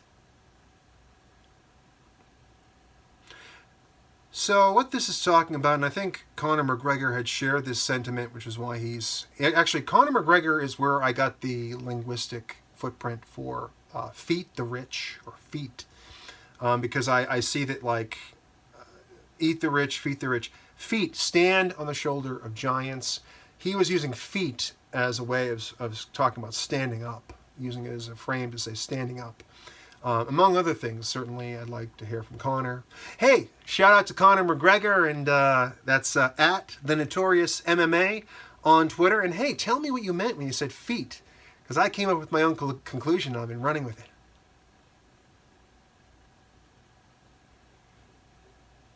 But yeah, he says he's used it in that context, so that kind of gives you an idea of what he means.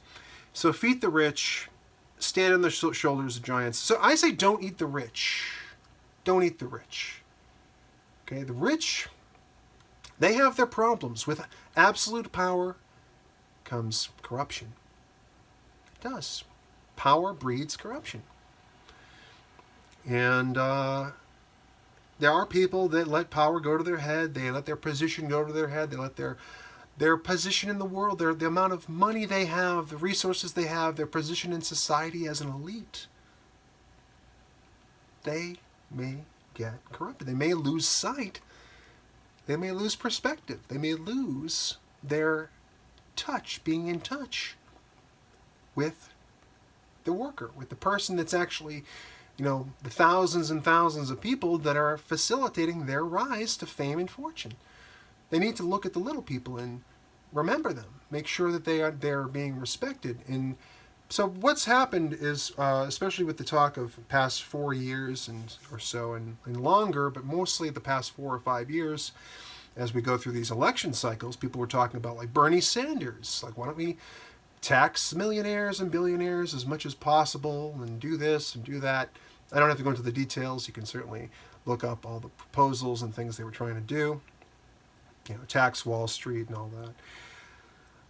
But I don't want to disincentivize companies from building here and doing their taxes and having us be their base. And I feel that there's this, one of the main things that I think is missing from a lot of dialogue. I'm not trying to project the actual feelings and thoughts of other people and mind reading is impossible. Mind reading is impossible. But what I'm seeing, what I can observe, where I can get my, the evidence that I have, is that a lot of people think rich people bad. Rich people bad. I don't have the inner thoughts of other people. I just have empirical evidence. I have what's in front of me. I have what I've researched. I've had what people have told me. I've had all the stuff that's happened. I have all the facts. They're all laid out. But a lot of people say, eat the rich, eat the rich, eat the rich. It's a slogan. Eat the rich. You'll see it on the streets of Portland, places like that. But I say, feed the rich. Stand on the shoulders of giants. Let them help you. The only way to get power, unless you want to take it by force. I think our buddies out there in Minneapolis and Portland and all those places the conservatives talk about all the time in regards to rioting and non-peaceful protests, they're not so good at this rich stuff. They're not feeding them. They're eating them. So there's this idea that if you tear down the monolith, tear down the tower, that the gold inside, the rich people's money, be distributed to the common folk. This is the dream of the basement socialists. And I say, you have to go to power to get power. You don't take it. You don't just take it like they tried to. Destroy things, burn down the system. You actually want to work with the guy and gal and company and entity that has the money, that has the power. They can give some to you. You have to earn it. You have to earn their trust and respect.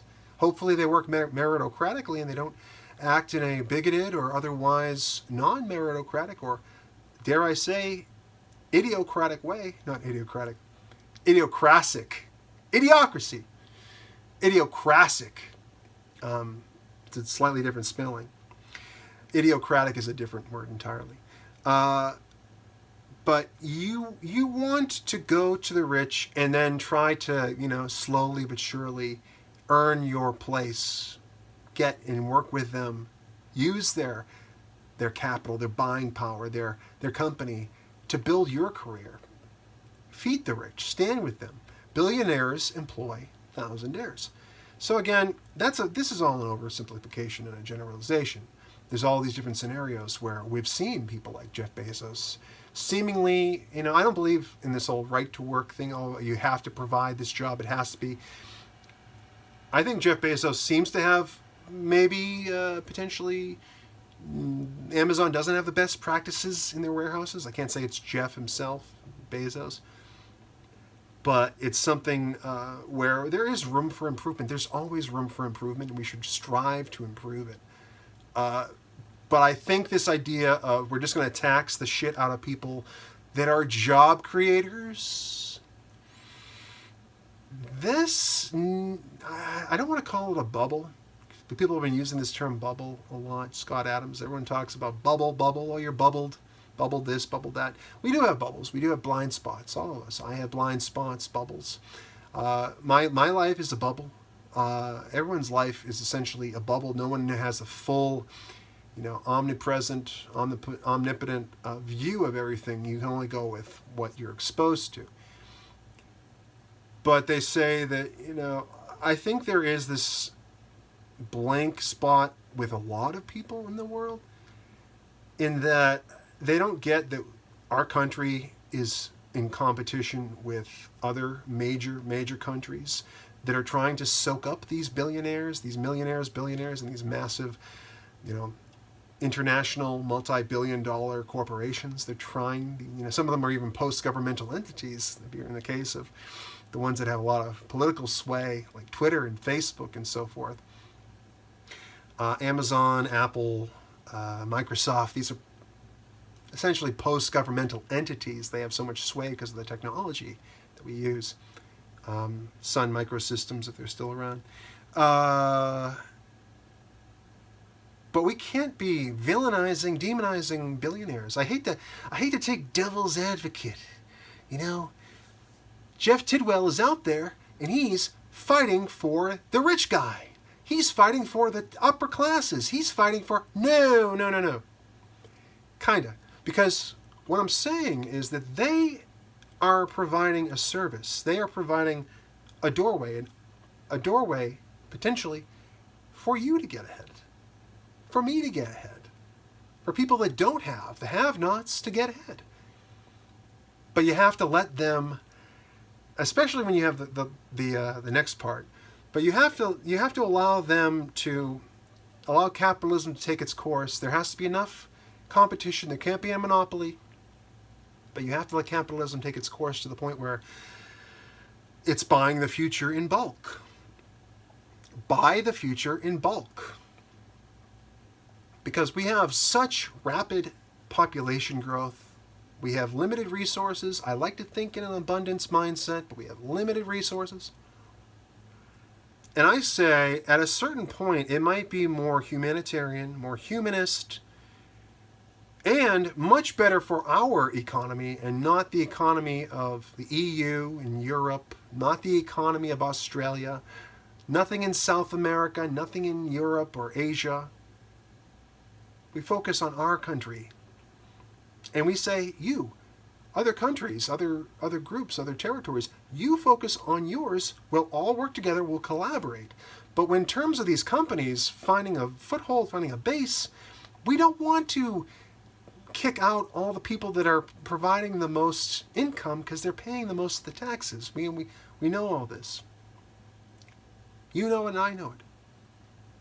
So buying the future in bulk kind of speaks to the Amazon, Walmart effect, where we want the prices to go down. We want the prices to go down.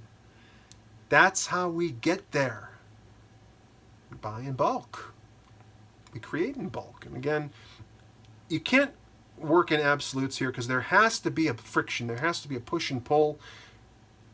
Every action, equal and opposite reaction. There has to be a back and forth. It's like a puzzle. You can't just, the puzzle box comes into play once again. You can't just pull, or push. You have to do everything. Push, pull, turn a lever, press a button, grind a gear. And eventually, you may find a solution. Or if you can't find it after grinding the gear long enough, you put your nose to the grindstone and eventually it's starting to wear on you. You shake the box. So, don't eat the rich, feed the rich. Stand on the shoulders of giants. It is buying the future in bulk. Bet. Billionaires employ thousandaires. I'm not saying we should have unrestricted wealth, but at the same time, I'm open to it. Because I see the utility, I see the benefit in at least just in the context of nationalism versus globalism and alone, keeping these companies here in our area alone, making sure those jobs are here for my people.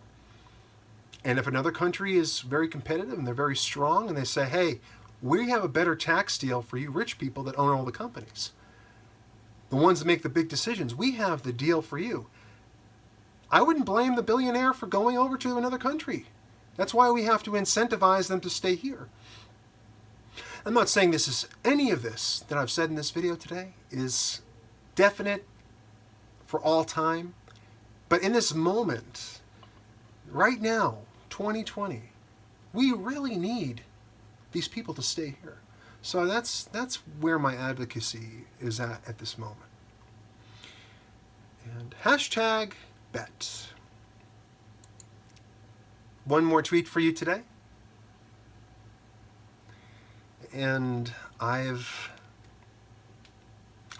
did I skip that one? I think I had a plan to do a specific one, but I'll do this is a shorty, this is a short one. So I talk about free will a bit. Free will is a recurring theme with me because I feel like, you know, we can map things out in terms of how persuasive they are. We can try to.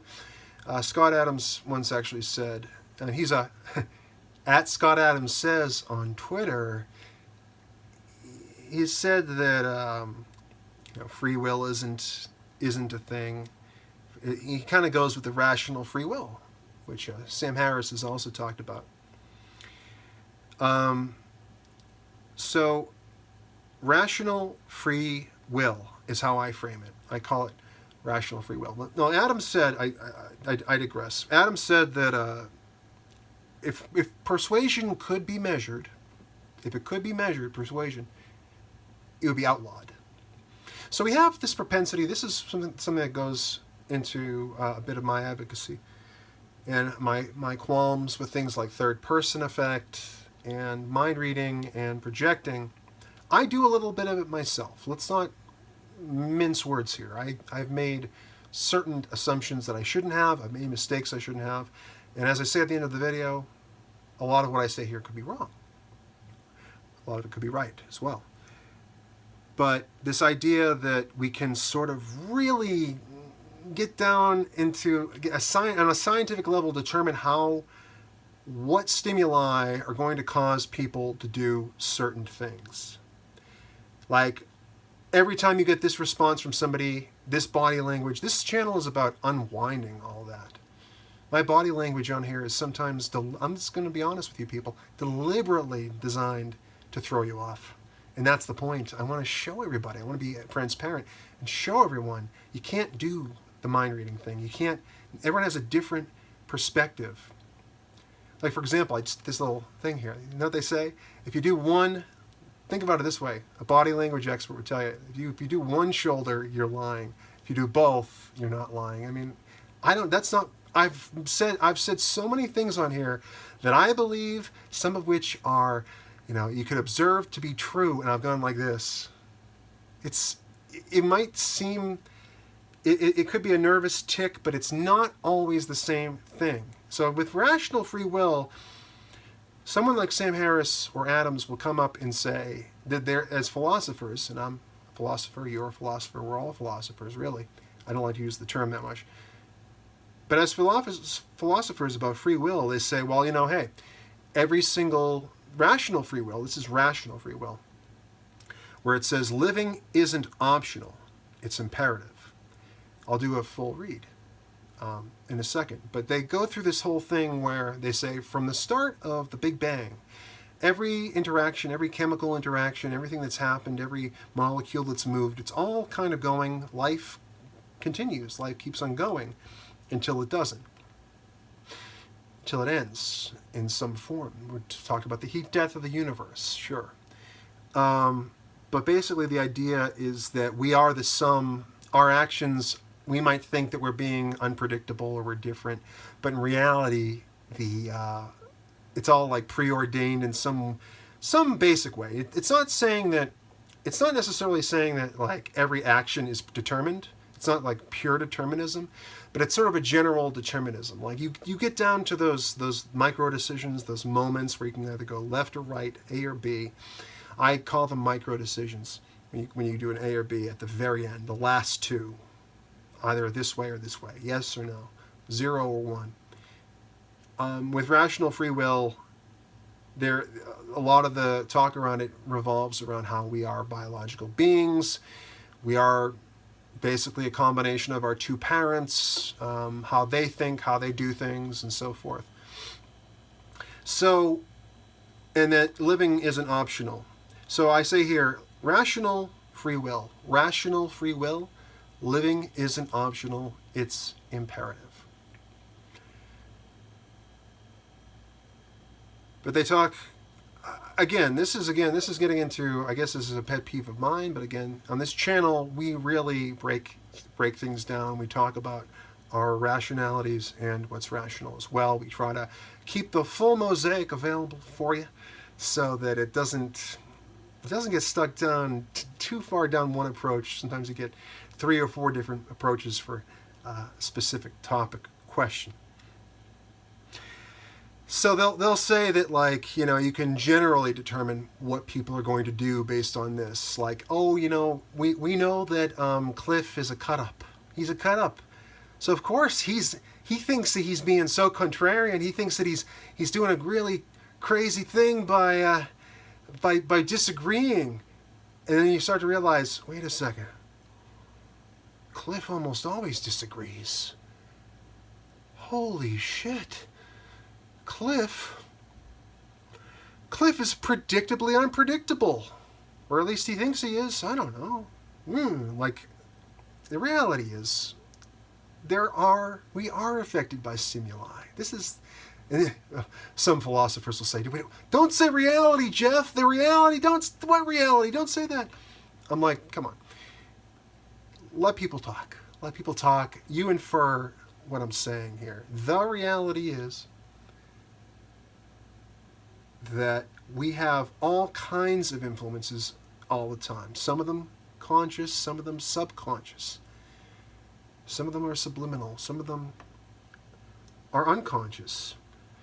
We mimic, we emulate, we do what looks good, we taste what looks good, we eat the food that looks good, color matters, pattern recognition. We're just like Adams again, pattern recognition machines. Pattern recognition machines. And despite that, we're also something else. Irrational. Irrational. We don't even know our own emotions at the moment. Sometimes we're in a mood, we don't even know why we're in that mood. Then we go, oh, I'm hungry. I'm in a bad mood and I'm hungry.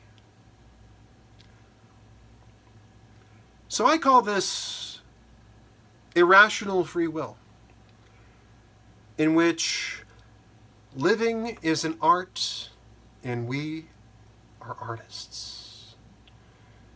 Living is an art and we are artists.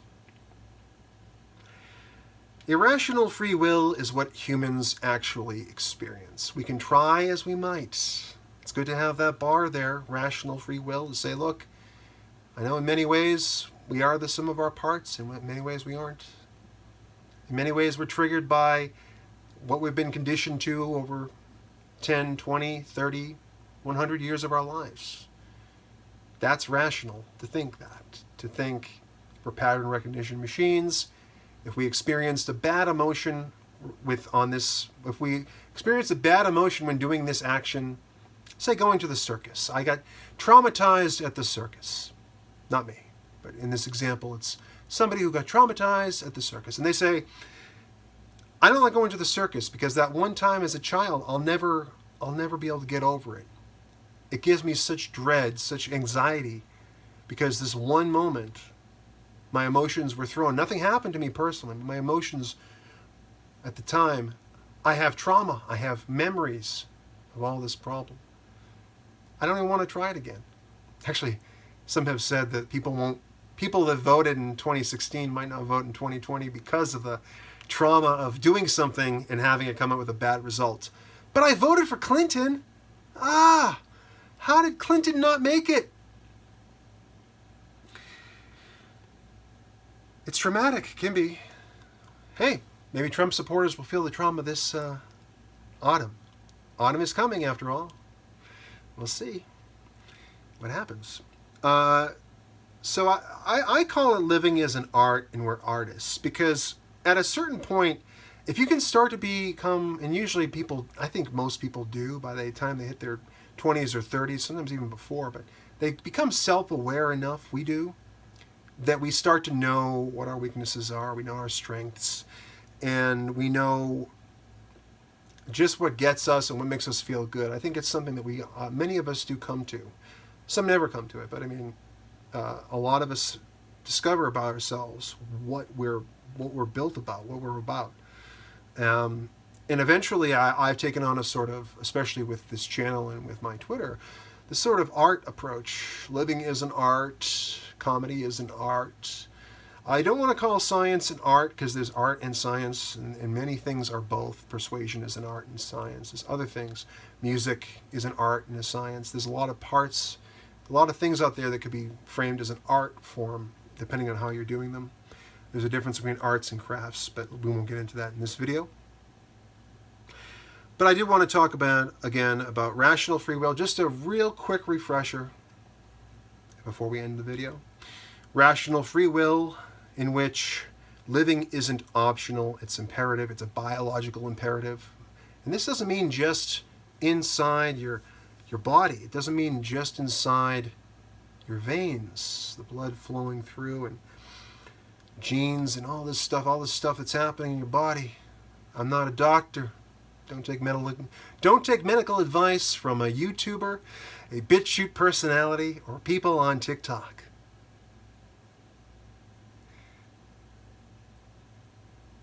Living doesn't necessarily even mean just living.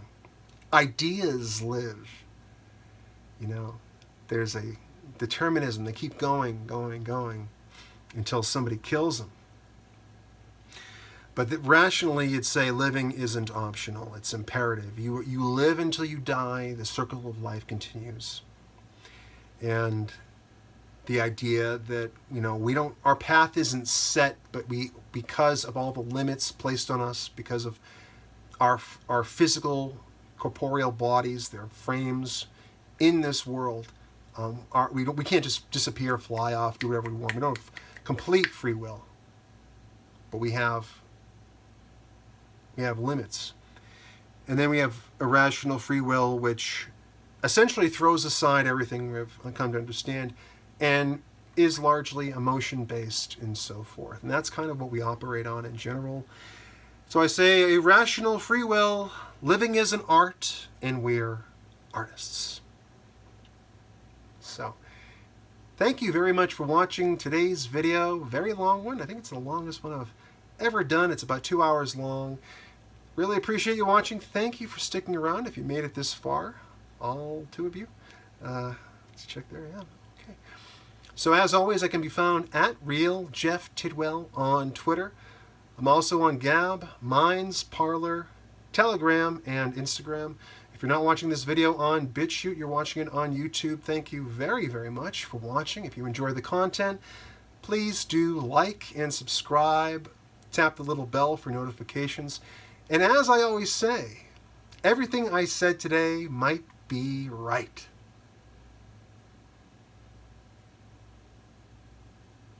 Or everything I said today might be wrong.